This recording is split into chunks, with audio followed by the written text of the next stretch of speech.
It's a common conversation in families. A parent, a spouse, someone we love is reluctant to leave their home. And we're left trying to figure out what that really means and whether it's safe. Today's episode is for everyone who has had that conversation or knows it's coming. We're talking about what it actually takes to stay at home as we age. The emotional weight of that decision, the practical realities of making a home safe, and the financial options that can make it possible. And we're having that conversation with someone who has spent her career at exactly this intersection. Esther Kane is an occupational therapist, a certified aging in place specialist, and a certified dementia specialist. She's also the founder of Senior Safety Advice, a resource she built specifically to give seniors and family caregivers the honest, practical information they need to make good decisions. Esther, welcome to Comfort Connections. Oh, thank you so much. I am so happy to be here. Can't wait to get into the conversation. You've had a career that's moved through a few different chapters: OT, continuing education, and now senior safety advice. But the thread running through all of it seems to be this: helping people understand what it actually means to stay safe and independent at home. When did that become the focus for you? Well, as an OT, I worked in geriatric head injury mostly. And so I was in rehab, and part of my job was to assess if the person could go home and live there safely.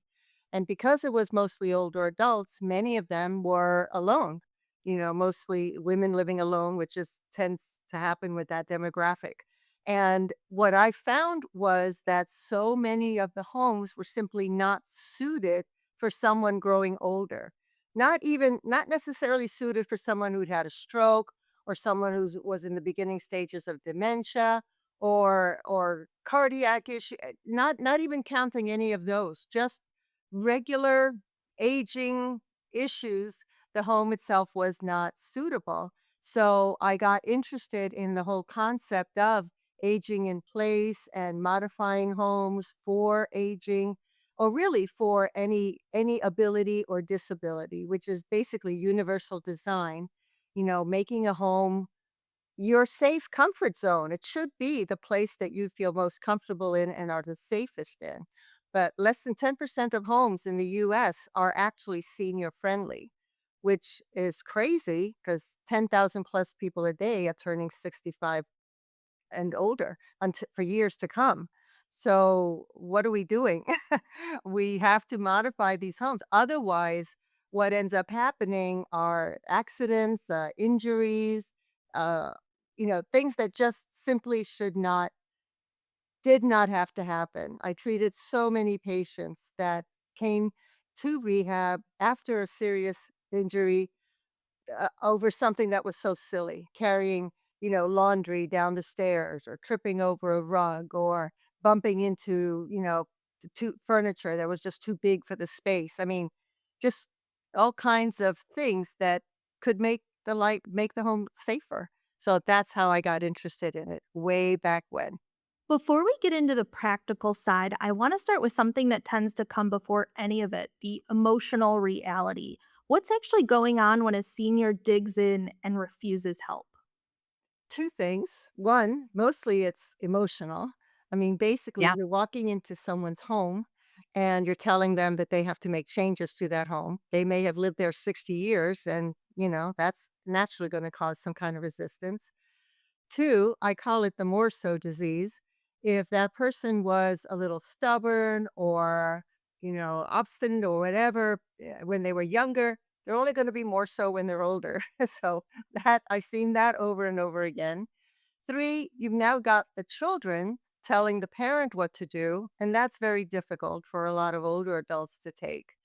But besides those emotional factors, then there's also the financial factor. But now it's, how do you pay for these changes? It's one thing to move furniture around, but it's another thing to have to widen doorways or modify bathrooms completely or bring in, adaptive equipment. Medicare and insurance normally don't pay for many of those things, if any of them. So, and a lot of seniors are living on limited income. So there's that resistance to all of that.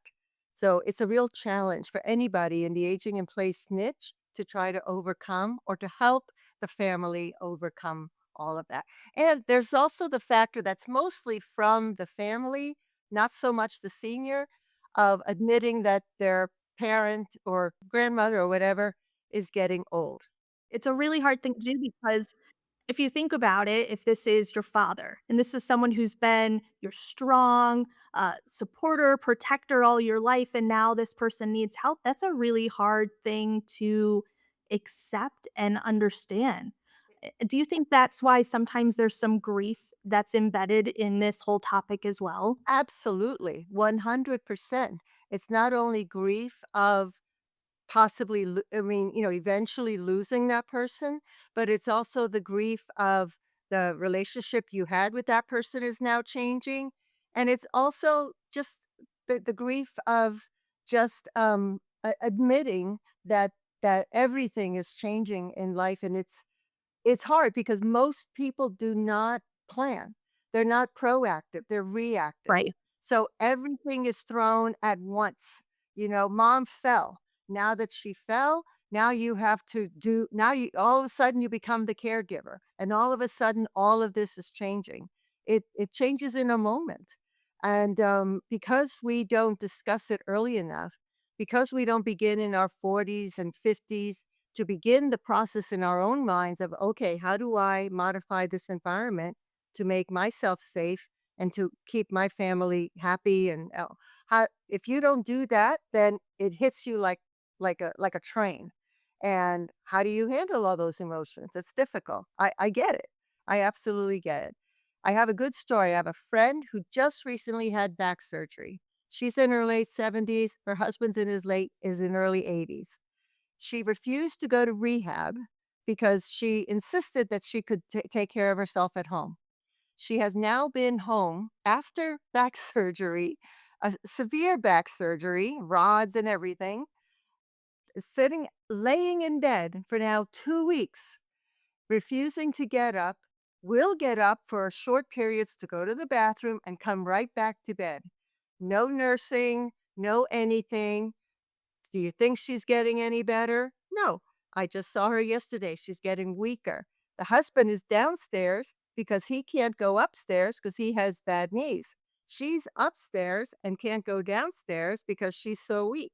So the two of them are totally isolated.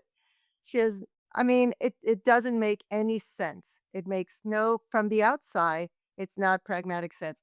But for her, emotionally, she could not imagine going to rehab. So now where do you go? How do you work with the family who is it's very difficult. It is very difficult. I admit. Sometimes it's impossible. And we all have autonomy. You have to let people do what they do, but they also have to realize they're going to reap the aftermath of their decisions. We have this culture of independence. And so it's really, really hard to accept help. But like you're saying here, if you don't, now you're not going to heal and recover and bounce back like you maybe could have. So it's really important for us to kind of think about that perspective. Another thing that I would love to kind of pick your brain about is the framing of having this conversation of help and modification. I'm sure that there's certain ways that we should be framing it and also maybe certain timing.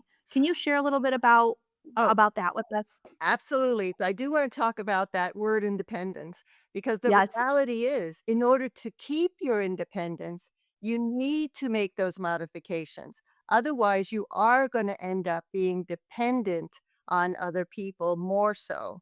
So why not use that walker?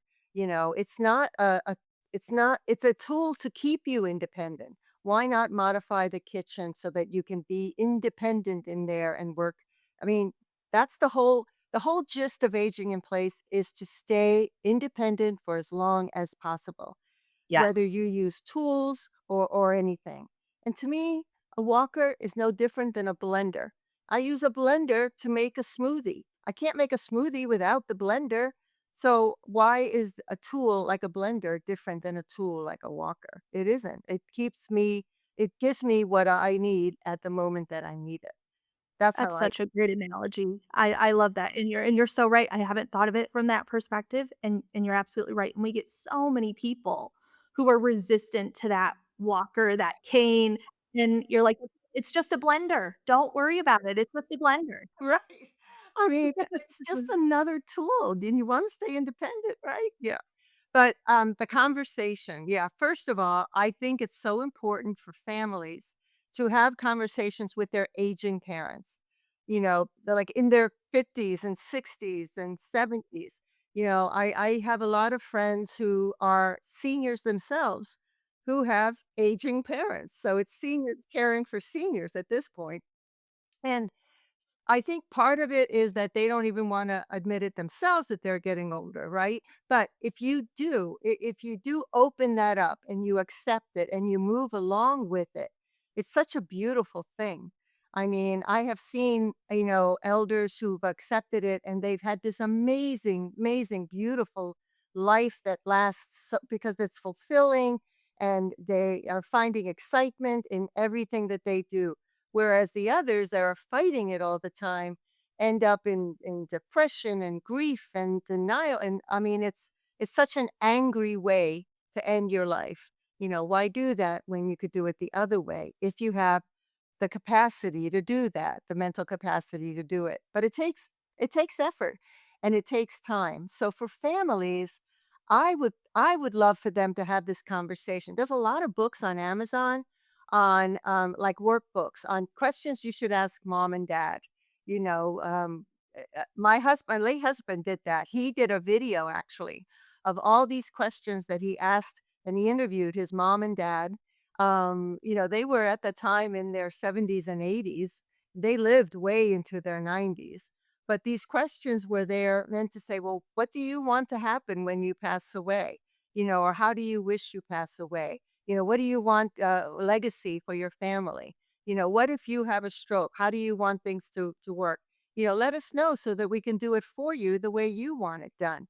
All those kinds of questions seem terrible, like people don't wanna talk about a will or they wanna talk about funeral, but at the same time, no one is escaping any of that. So why not have it done the way you want it done? But their family's only gonna know that if you talk about it. So, I think it's up to the children mostly, because the adults, I think, don't tend to bring it up. But if they can bring it up in bits and pieces, every few weeks, months, whatever, for it to build up to a point where, because one conversation isn't gonna do it. It has to be, like, on a repeated basis, like almost anything. What you're basically asking somebody to change something about themselves, and that's not easy to do. So it has to be done on a repeated um, process, but gently, not you have to do this. Of course, that's not going to do anything. That's just going to build up a defense. It's just, I'm worried about it. Can you help me not worry about it so much? And I think if you ask it to them in a way of asking them for their help to help you, hopefully that will bridge the gap. Let's say that the family is now ready to take a look at adapting the house. Where do you start? You start off with a home safety assessment. So that could either be from an occupational therapist or it could be from a certified aging in place specialist. So that would be someone who's CAP certified or SHSS certified. And I know in Canada they have a different certification. But either way, it's a home safety assessment.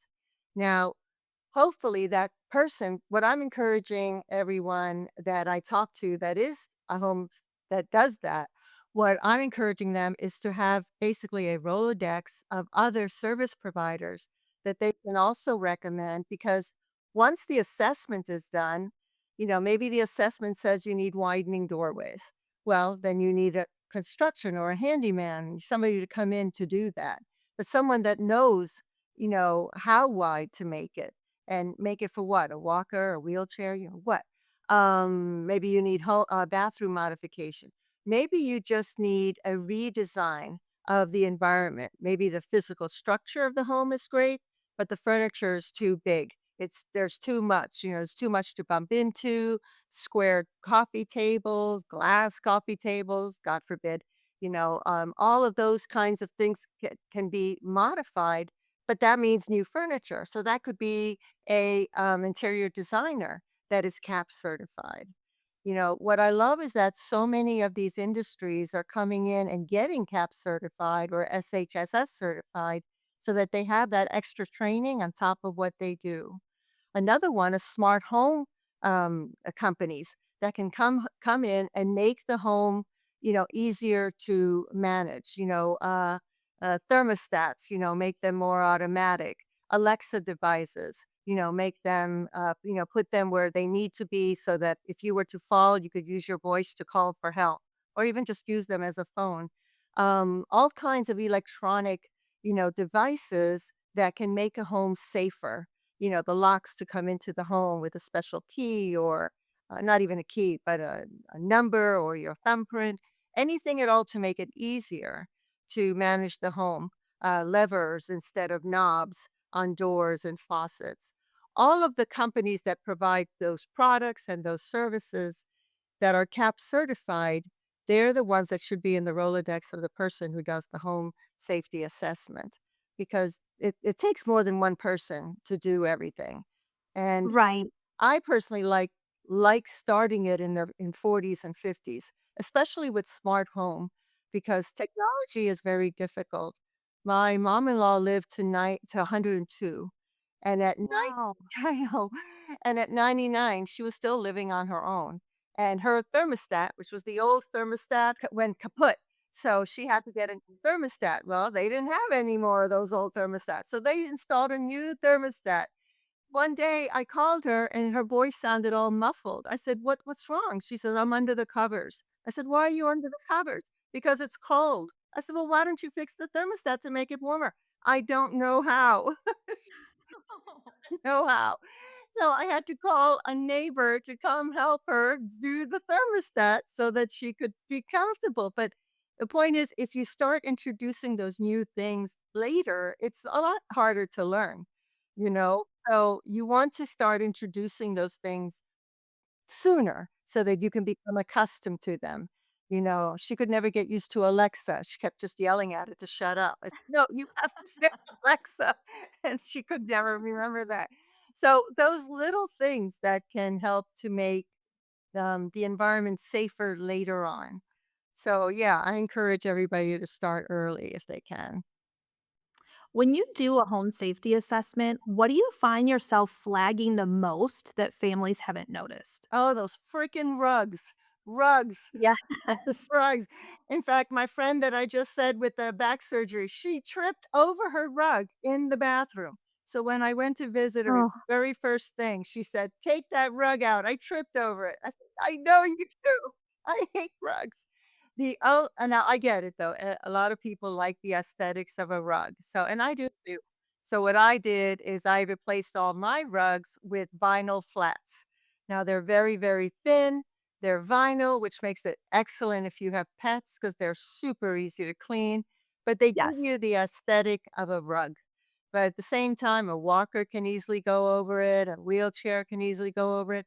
If you don't raise your foot high enough when you're walking, which is very common as you get older, Mhm. you're not going to stub your toe against it. So if you have to have something there on the ground, choose a vinyl flat. There's so many beautiful designs nowadays and some great companies that offer them. But yeah, rugs and too much furniture or clutter, too much stuff. Decluttering is actually the very first step to aging in place. And I'm Yes. encouraging a lot of organizers and decluttering companies to become CAP certified so that they can then have that extra skill when they go into these elders' homes to um, to clean them out, basically, to help them organize it. When you're looking at someone's home, what are the highest risk areas or rooms that come to mind that people should be really focusing on? The bathroom and the kitchen. The bathroom, because obviously the floors can get wet. I mean, you have to have some kind of rug there. You step out of the shower. What I'm hearing a lot now is that many older adults, even a lot of my friends, are wearing slippers like beach shoes not a slipper without a back. It's a shoe that you normally wear if you're going hiking in the rocks or river or the beach, and it has a back to it. It's just a rubber shoe, so they wear that in the shower. Then that way, when they step out, it's got a good grip. They don't have to fall. That is if they don't want to have a mat there, if they've tripped over it before, or they just don't feel safe or secure. That's great advice. Yeah. The getting in and out of a tub or shower, even especially a lot of showers have a lid there in the front, so zero threshold is always a very good thing. But not all bathrooms are big enough to accommodate that. Toilets aren't usually high enough. You need something, you need grab bars everywhere. And now they have some beautiful aesthetic looking grab bars that don't even look like grab bars, which is really nice and so helpful. Anything to sit on if you need to, some kind of an alert device. I like Alexa because you can use your voice to ask for Yes. anything. Anything like that in there in the bathroom. And lighting. Lighting is often very dim in a bathroom, and you need more of it. I also in the kitchen, what I find is that most people have things that they use either too high or too low. So if they're having to overreach to grab something, they can easily lose their balance and fall. I've treated a few patients like that. And then the same with having to grab something from underneath. And the thing with things underneath is usually that they're buried behind other stuff that's underneath. So then they have to take out those pots and pans in order to get to that one pot, out, and then they lose their balance and fall. And it's one thing to fall and maybe hurt, bruise yourself, but you can easily break a wrist, break a shoulder, break a hip, and God forbid, crack your head. Those are really the saddest stories because it didn't have to happen. If the items you use most often are placed in a way that you can access them easily, then yeah, it makes it so much easier. And people tend to use a chair as a step ladder to get up on something. Don't do that, of course, because you have nothing to hold on to.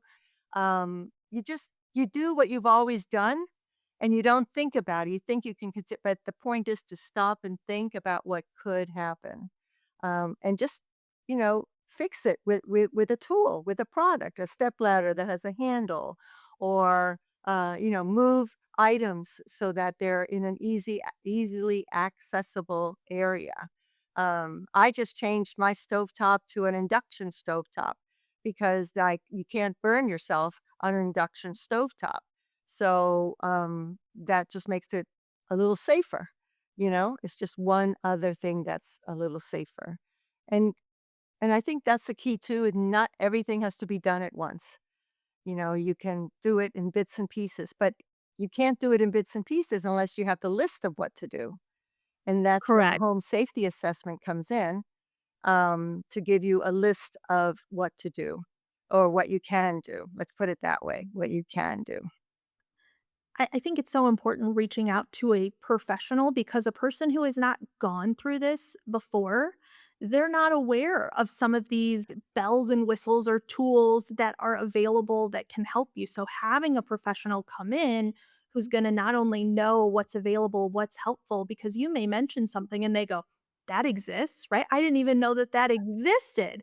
And so you have to go to someone who's going to be able to share that with you, and that's why I think it's so important that you have someone come do a home safety assessment because you don't know what you don't know. That's right. You don't know what you don't know. And why should you know it?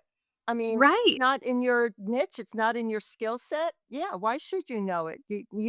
Yeah, you don't need to know how the engine is built to run the car, but you have to take that car to, the mechanic to fix that engine. So why should you know everything that there is to know about aging in place, about making a home safer? That's where a home safety is such an inexpensive way to have a little peace of mind and a to-do list. It's Yes. it's like going to an elder law attorney, and he tells you, Mhm. "Okay, well, these are the things that you need to do, and let's do them." Yeah. Peace of mind. Absolutely. Let's talk about money. What options do families have that they're not typically aware of to pay for some of this? Yeah, and a lot of it can be expensive. That's why it's another reason to do it in bits and pieces. But of course, there are loans, there are reverse mortgages that can really be beneficial for some people. I think people have an idea of what reverse mortgages used to be, but they're much better nowadays. They can really benefit. I just interviewed somebody about reverse mortgages, and I was actually amazed at how good they can be for some people. There are local grants and programs, nonprofit. I just spoke with somebody yesterday who told me about some places in California. Yvonne's front porch. This woman asks people to if they want to donate any of their adaptive equipment or anything like that they have, and she literally goes and picks it up, puts it on her front porch, and other people can come get it. I mean, that's just like sharing the That's product. fantastic. I know. Then there's another one called Molly's Angels, and she helps people with, refinancing or finding financing, be it local, be it national government, and nonprofits. A lot of nonprofits can also benefit and help with funding of all of these. So these services are out there, but so many people don't know that they're out there. And that's one of the reasons that I built the website aginginplacedirectory.com, because I saw that all of these things were out there, but there was no one singular place where a family caregiver or a senior could go and say, oh, step one, step two, step three. Oh, I need to do this. I need to do that. Or I can do this. I can do that. So I'm working on building that, but I think just having the conversations, using a geriatric care manager is a professional that you can contact who can give you the information in your particular area and circumstance. So I urge people to talk to that kind of person. And that's another profession that I think most people aren't aware of. I agree. And I think that they can come in and be such a wealth of knowledge for a family, especially if a lot of people don't have any touch within the home care services, aging services. And so bringing in that expert is something that can be so helpful, and it can be a huge difference in what the aging in place looks like for someone, having them come in. Another idea that we sometimes will provide, so with us providing home care and coming into the home, and we're sometimes working with people who are saying, wow, these services sound great. We need them. We want them. How are we going to pay for it? And so, a lot of the things you've mentioned, right? We're talking about another thing that we mention is what about an estate sale? And so some of these individuals that have been in their home for, 50 plus years, and you just think of the amount of items we talked earlier about how clutter can be so scary. So even from a home care perspective, that in and of itself is helpful for us, right? Let's simplify the environment. Let's not have 10 chairs in this room. Let's have 2 or 3 for ambulation and getting around. And so for us, and then also you have that sale, and now there's funds that could be for home care, it could be for home modifications, it could be for whatever you need. And I think that that's something people don't own or aren't really aware of. Um, at ComForCare and At Your Side, we are so lucky because we have sister brands. And so one of our sister brands is Blue Moon Estate Sales, and they do this. They'll come in, they will run it top to bottom.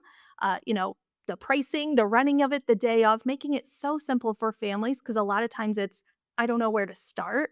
And so I think that's another huge resource that we can recommend. Absolutely. I love that. I'm gonna write an article on that. I absolutely love that. You're right. I mean, I don't care whether it's an estate sale, whether it's a Yeah. garage sale, whatever, you're absolutely right. But I love the estate sale concept because it is hands off, and it's so much easier for the family and the senior. It's emotional seeing your stuff being carted away from the driveway. So yes, I agree with that. I love that. Okay, I'm writing an article on that this I afternoon. mean, think about it. You have that boat that's been in the garage that you haven't used in 10 years, right? These are things that are sitting there and might be bringing funds that you didn't even think of. Absolutely, absolutely. I have friends that have 4 or 5 sets of china, have Right, exactly. Christmas decorations, up the wazoo that Yes. they can't handle anymore. It's just too much, so it just sits there. Yes. Absolutely. So many things. Yeah, I love that. Very good. Oh, thank you. Good. You are. We are getting close to the end of our episode, but I have a few more questions for you. What is the most underrated home modification, the one that makes the biggest difference for the least amount of money? I think it would be, it's gonna sound silly, but a raised toilet seat. Yes. Better yet would be a new toilet that is a bidet, a Mhm. taller bidet toilet. Those are amazing.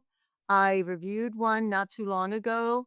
I installed one myself, and what I didn't know is that it came with a heated seat, which Oh my goodness. amazing in the winter. Um, but if when you're older and it's difficult to turn, to wipe, or to clean, plus it saves on toilet paper for sure. But getting on and off the toilet can be embarrassing if it's difficult for you, and it makes it so easy. The other thing is just putting cushions on seats. That's very inexpensive, like sofas or chairs in a dining room, anything to make it easier to get up and down. That can be very difficult for a lot of people. And you don't even have to be so old to do it. If you work at a sedentary job, you tend to lose a lot of leg muscle, strength, maybe, and it just gets a little harder to get up and down. So I think those are very well, maybe the bidet toilet's not so super inexpensive, but it is such a little thing that can really help to make, the house much more comfortable and safer. Thank you. That's very, very good advice. What is one thing you'd tell every adult child before they have the "we need to talk about the house" conversation? Don't take it personally. When your parent starts walking away or doesn't wanna do it or is fighting you on it, don't take it personally. Just mention it. It's something on your mind. Ask them for their help to help you feel better about the situation, and if they don't wanna talk about it, another time. Yeah, don't You're take right. it It personally. sometimes it's multiple conversations over a period of time. It's almost always multiple Yes. conversations, yeah, and if there's 4 siblings and each one speaks to the parent or parents individually, it's much better than all the siblings kinda ganging up on the parent. Um Yeah, if yeah, just gently, just do it gently. Of course, all of that depends on the nature of the parent and the Of course. nature of the relationship that you have with the parent. So, yeah, everyone is different. Yeah. Thank you so much for your expertise today. We have covered a lot of ground. We talked about the emotional piece, the physical piece, the financial piece. Um, I think this has been so helpful, and I appreciate your time with us today. Oh, thank you. I am so grateful for the time that and the invitation, and I do hope that this information helps your audience. Absolutely. Yeah. Thank you. Can you share one more time your website that people can go to? I was looking at it. It is so useful. So many tools, resources right at your fingertips. I would love for you to share that with our Oh, listeners. thank you. Yes, it's seniorsafetyadvice.com. And we also have a YouTube channel that you can get to from there, and we have podcasts that you can get to from there, and, a newsletter, a weekly newsletter filled with, all new information that's not necessarily on the website. So, my goal is really to try to help the seniors. There's no way I can do that without also helping the families, the family caregivers. Yeah, awesome. Thank you so much. And we'll also include that in our show notes. Thank you. Thank you so much. I hope you guys have a beautiful, beautiful day.